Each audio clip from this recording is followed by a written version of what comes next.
Em primeiro lugar, o recorde desse histórico de desigualdade é, obviamente, o legado da herança maldita petista. A própria gerente da pesquisa reconhece que isso tem tudo a ver com a forte recessão que o país viveu, os pobres sofrem mais, os ricos se protegem e por aí vai. Então, o primeiro ponto a ser observado é culpa do PT. Tem impressão digital, tem a DNA do PT em todo o caminho desse processo. O segundo ponto que eu queria destacar é que eu acho que existe um foco exagerado, obsessivo até, principalmente da esquerda, influenciada por Thomas Piketty e companhia, na questão da desigualdade em si, enquanto que o ideal para mim seria olhar mais a questão da miséria em termos absolutos.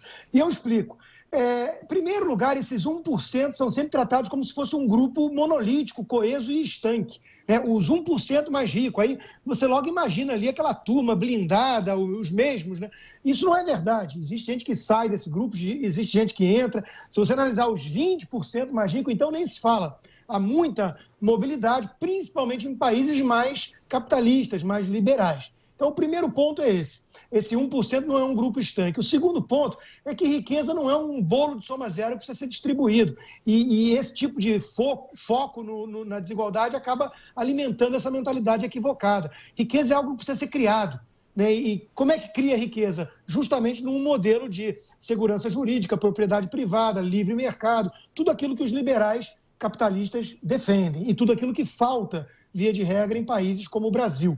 Basta ver nosso índice de liberdade econômica no ranking mundial.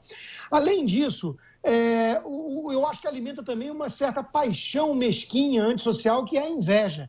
Você, além da questão da economia como bolo de soma zero, você fica com aquela crença de que se você tirar dos ricos para dar para os pobres, isso é uma boa política social, enquanto que a história e a boa teoria mostram o contrário. Então tem que tomar muito cuidado aqui para não monopolizarmos os fins nobres. Não, eu me preocupo com os mais pobres, logo eu defendo o Estado ingerindo mais nessa questão econômica ou então taxando fortunas e tudo mais. Essa é a bandeira, por exemplo, da maioria dos pré-candidatos democratas aqui nos Estados Unidos esse ano.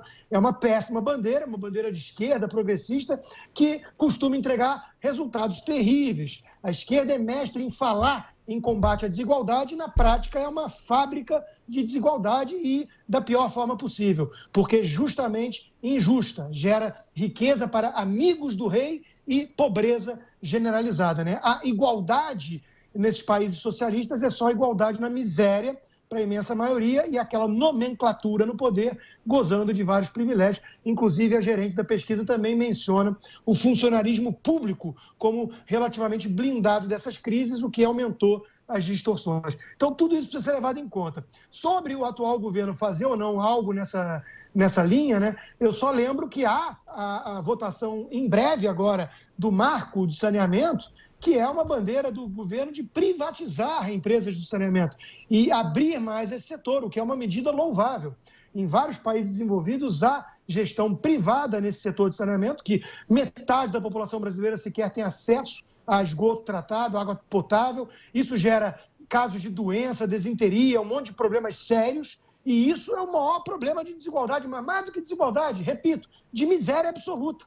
Pessoas que vivem sem água potável, sem esgoto tratado, como é que você quer que elas possam competir depois no mercado de trabalho e tudo mais? Então, é o básico do básico. Aí sim, uma função essencial do governo, mas por que ele, administrando empresas, não tem dado certo? Nós temos o exemplo de Niterói, uma empresa privada que há anos está lá tocando esse setor e com bons números para mostrar. E, repito, outros países do mundo. Então, eu acho que o governo está antenado a isso, está falando em voucher também para questão de Bolsa Família, de poder delegar mais autonomia aos pobres. Por que o Bolsa Família deu certo em relação a outros programas? Justamente porque deram o dinheiro na mão do pobre, de forma descentralizada, em vez de tentar construir restaurantes estatais.